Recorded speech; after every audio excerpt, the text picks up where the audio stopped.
Bonjour à tous, on se retrouve pour le tirage de la semaine du 13 au 19 juillet. Donc j'espère que vous allez bien. Pour ceux qui découvrent la chaîne, je suis Marion Magdela, docteur en psychologie et je vous accompagne chaque semaine à travers un tirage pour vous aider, vous accompagner à rencontrer votre enfant intérieur à travers des cartes pour avoir des messages intuitifs, pour pouvoir aussi vous aider, vous aiguiller à mieux comprendre les besoins de votre enfant intérieur, ce qu'il vit et aussi ce qui peut vous aider à libérer le poids de vos croyances, le poids de vos schémas répétitifs, le poids des émotions qui sont gardées dans le corps et qui continuent à faire que parfois vous pouvez peut-être réagir à certaines situations extérieures.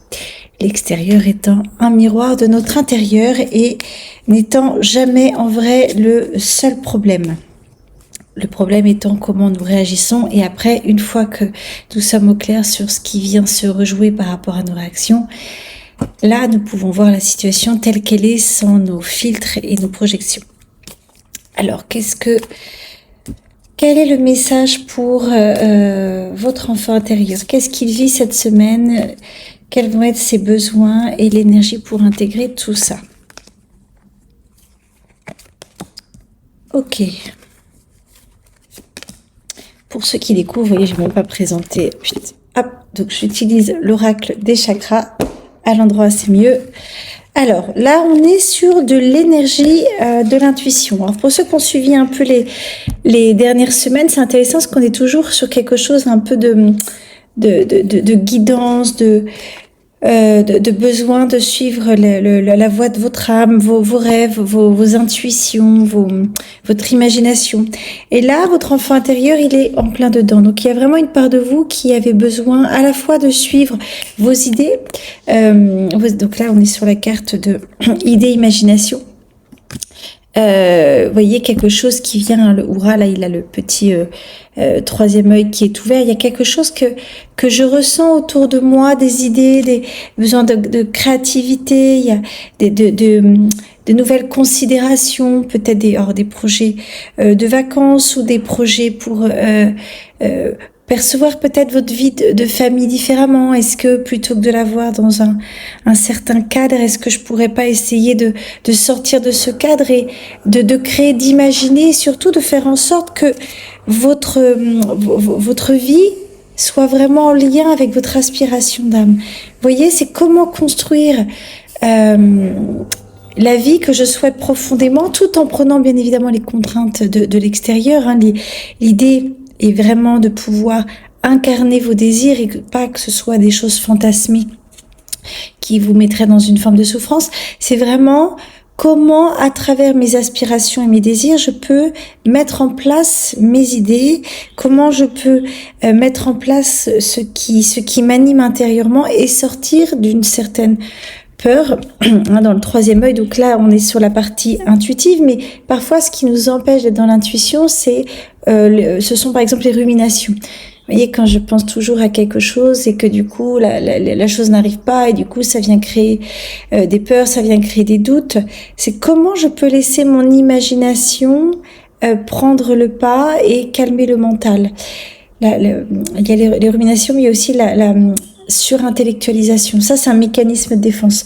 Alors, il y a parfois pouvoir distinguer ce qui est de l'ordre de l'imagination et de l'idée et qui m'amène à un endroit ou à un autre et qui du coup me permet peut-être de voir un peu plus clair mes aspirations pour plus tard. Et il y a la surintellectualisation. Je vois que des signes partout, que je surintellectualise. Alors, le problème n'étant pas de voir des signes, parce que parfois c'est intuitif, mais c'est est-ce que je veux voir des signes là où il n'y a pas? Est-ce que c'est bien ma vie qui me guide à travers ce message que je perçois, ou est-ce que c'est moi qui veux me rassurer parce que je doute de ce que je veux et que du coup je m'appuie sur l'extérieur? Sur intellectualisation, c'est aussi être tout le temps dans tout analyser, tout réfléchir, tout penser et du coup jamais concrétiser. C'est bien de réfléchir, mais il y a ce besoin aussi de passage à l'action. C'est bien l'intuition.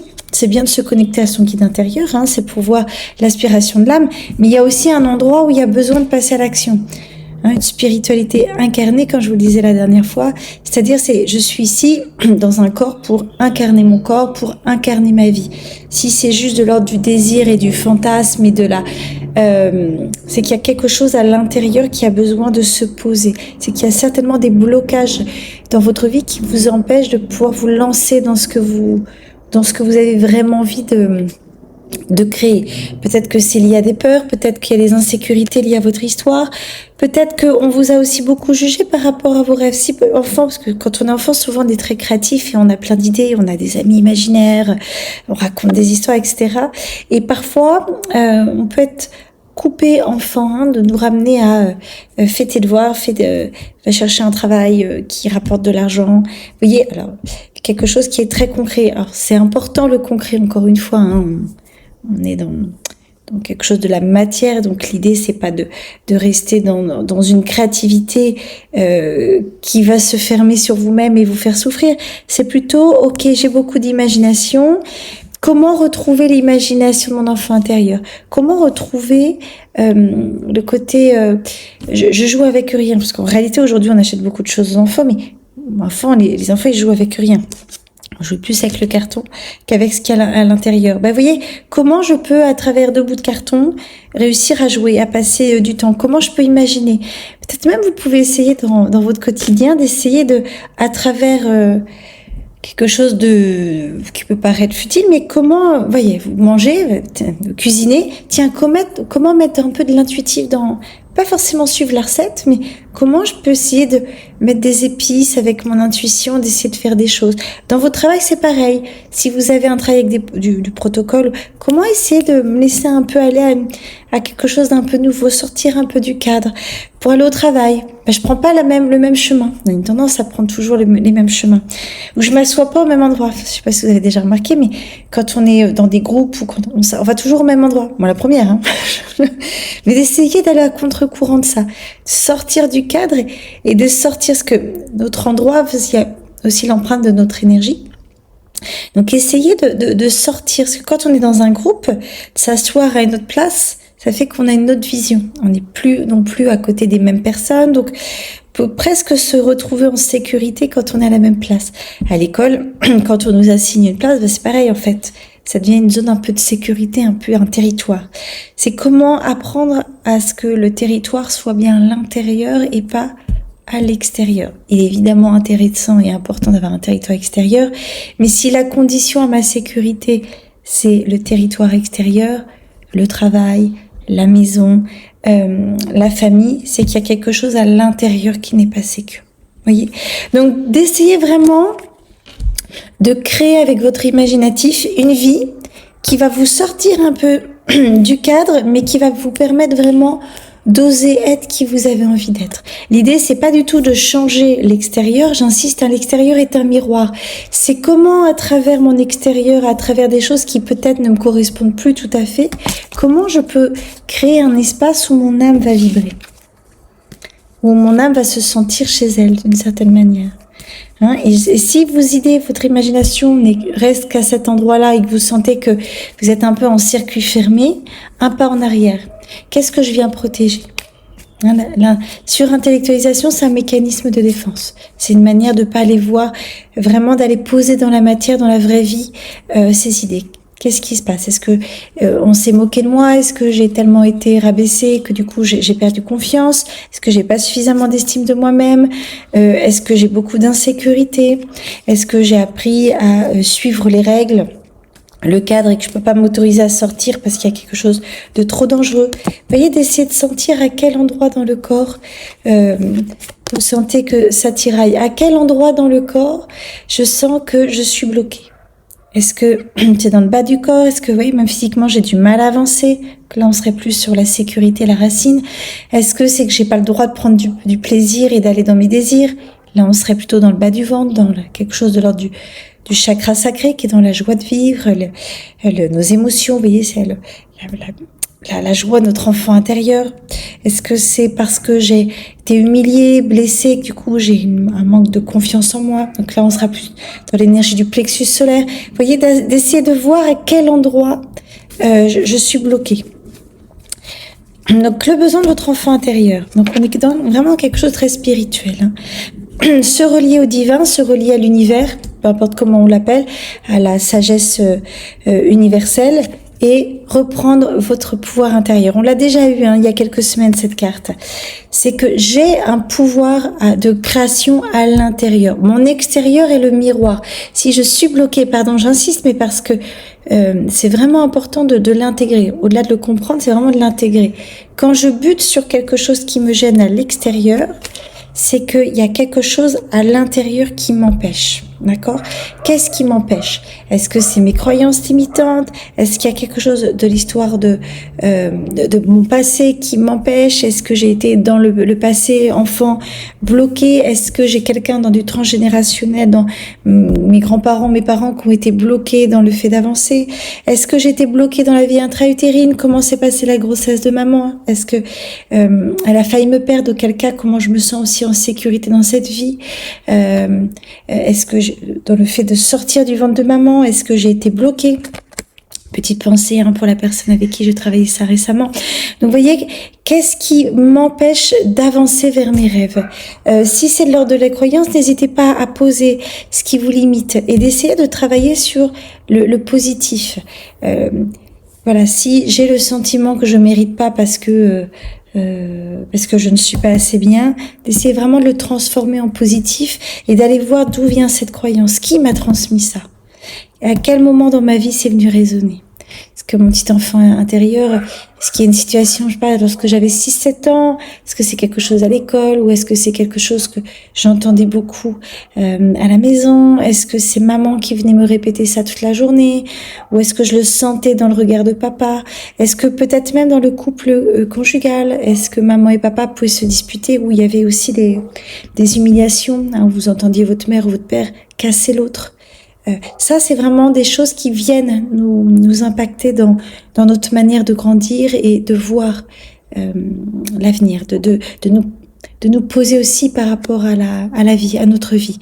Donc, voir que ces croyances, je peux les transformer, d'accord? Je peux les transformer à partir du moment où j'en ai la conscience, pour pouvoir les libérer dans le corps et donc pouvoir vibrer le pouvoir intérieur, c'est ce qu'on appelle aussi alors, moi, je vais parler de champ de conscience, mais on peut aussi parler de charisme. Et personnes qui ont du charisme, souvent, qui sont des personnes qui ont ce rayonnement intérieur, qui se positionnent dans leur corps et qui sont là, intégrés. Et plus on est posé dans le corps, et plus il y a quelque chose de cette lumière qui vient s'ouvrir. Donc, retrouver son pouvoir intérieur et faire confiance, se connecter à l'univers, et se connecter aux arbres, se connecter aux animaux, aux êtres qui vous sont chers, vivantes ou dans l'invisible, mais vraiment se connecter à cet endroit pour sentir la vie à l'intérieur de vous, à travers les pieds sur le sol, de sentir que vous êtes ancré dans le sol, mais aussi sentir que tout est lié. On est tous reliés. Donc nos pensées ont un impact sur le monde, mais donc le monde a aussi un impact sur nous, bien évidemment. Donc, d'où le besoin de retrouver un équilibre dans ce monde. Et on en a bien besoin. Mais c'est à travers le chaos aussi que les lumières peuvent se révéler. Donc tout ce que l'on vit est aussi source de transformation intérieure. Donc c'est important je me permets d'essayer de cultiver cette sécurité, cette confiance en votre vie, sans être pollué par l'extérieur. Les insécurités extérieures sont là pour nous permettre aussi de nous reposer dans notre corps et de nous reposer dans la confiance. C'est ok. Ce que je vis, c'est que je dois le vivre. L'extérieur, idem, je me sécurise à l'intérieur. Et plus je vais être en sécurité à l'intérieur, plus on va être nombreux à se sentir en sécurité face au chaos extérieur, et plus il y a des choses qui vont pouvoir aussi se bouger sur un plan de la conscience, sur un plan de l'énergie, sur un plan universel. Encore une fois, quand l'univers, c'est pas que nous vers l'univers, c'est aussi l'univers qui a besoin de nous.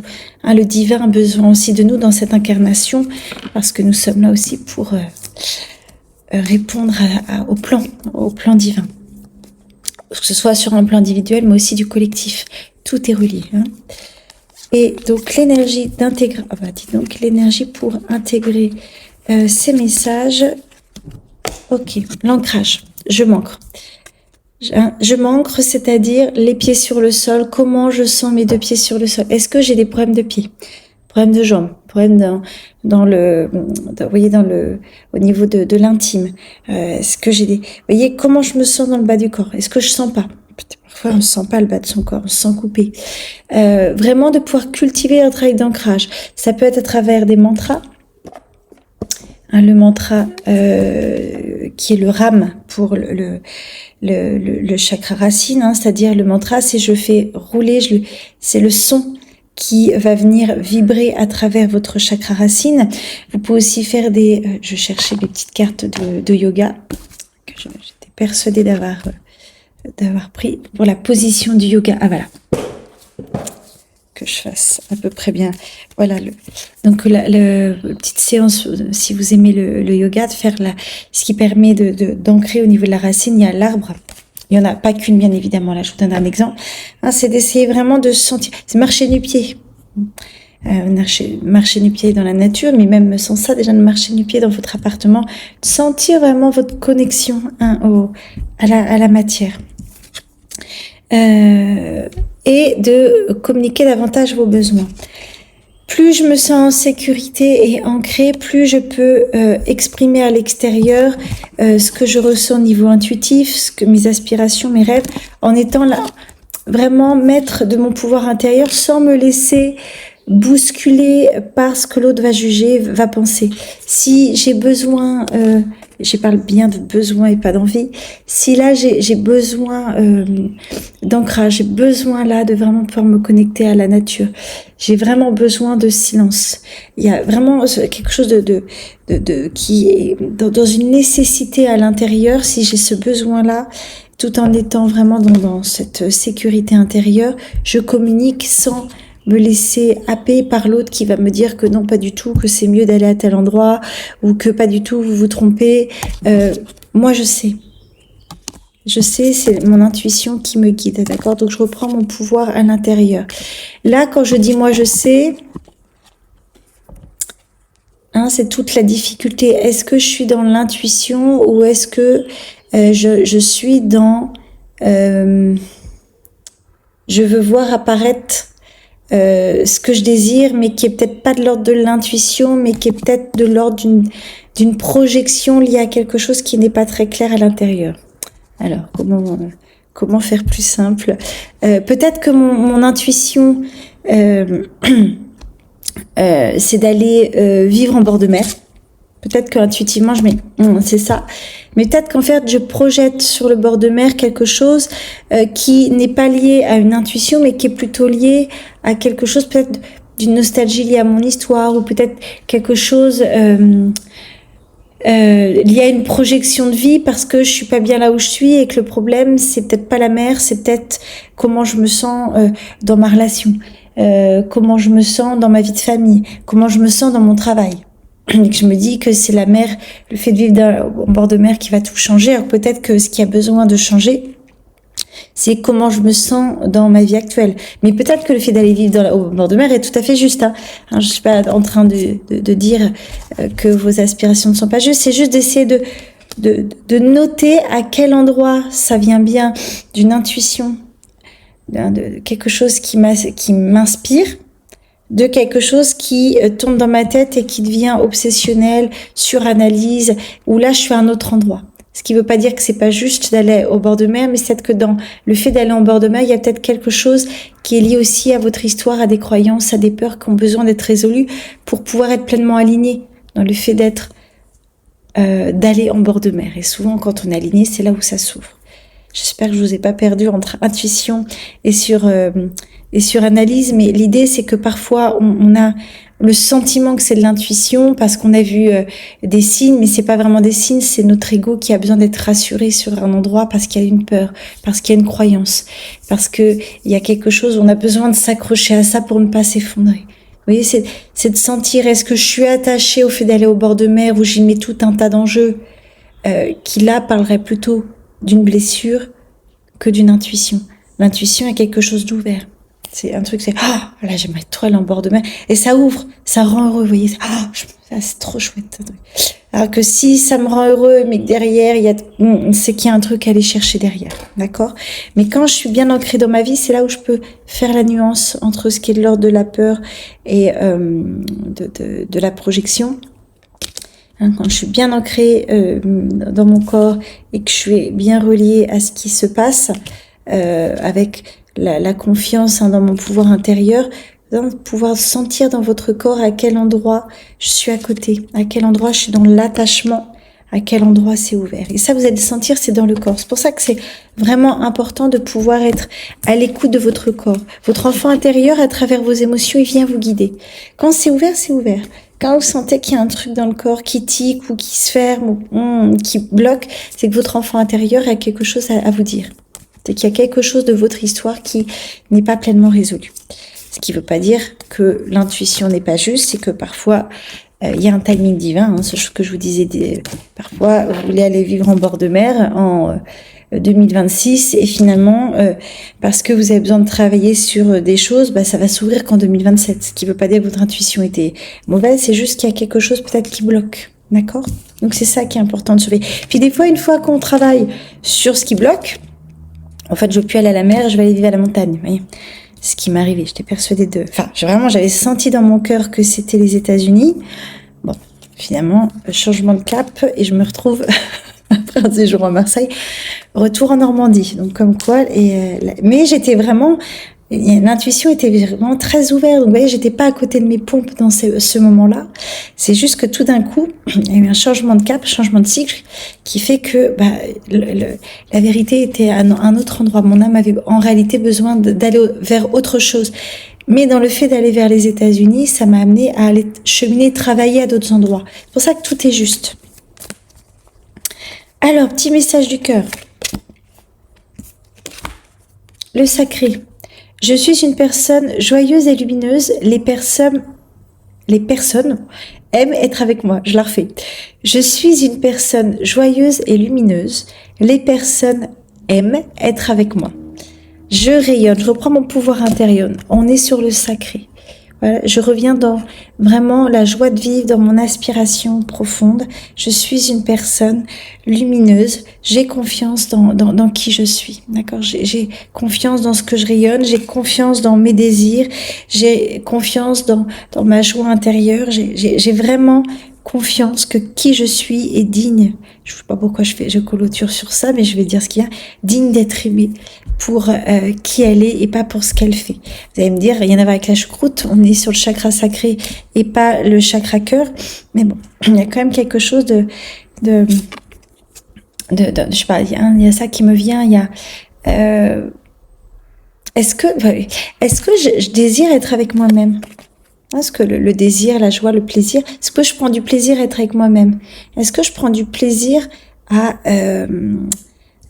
être bien avec moi-même ? Parce que dans notre manière de nous aimer, c'est aussi le rapport avec le plaisir d'être avec soi. Si je prends du plaisir à être avec moi-même et du plaisir à être qui je suis, du coup, par projection, je vais attirer quelqu'un qui va aimer être avec moi et prendre du plaisir à être avec moi-même. Si à l'intérieur, j'ai l'impression d'être toute nulle et que personne veut être avec moi, que personne me désire et que, voyez bien que du coup, c'est ce que vous allez attirer à l'extérieur parce que on attire ce que l'on vibre. Bon, je conclue sur ça parce que il y a quelque chose de l'ordre du chakra cœur qui me venait et de l'ordre de la relation amoureuse. Peut-être que c'est parce que ça va parler à quelqu'un qui m'écoute. Voilà, écoutez, j'espère que ça a été très clair pour vous, ce petit message. Bonne intégration. Il reste quelques places pour l'atelier du 3 octobre qui aura lieu à Paris. Donc ça y est, j'ai réservé la salle. Et je vais retourner à partir de septembre une fois par mois à Paris également pour des consultations. Donc pour ceux qui veulent, j'ai toujours des possibilités en consultation à distance. Et voilà, écoutez, je vous embrasse. Oui, je vais faire une première vidéo de 10 minutes sur les schémas répétitifs. Pourquoi je répète toujours les mêmes schémas. Donc, elle devrait arriver bientôt sur la chaîne. Je vous embrasse, passez une très bonne semaine et un bon pont du 14 juillet. À très bientôt.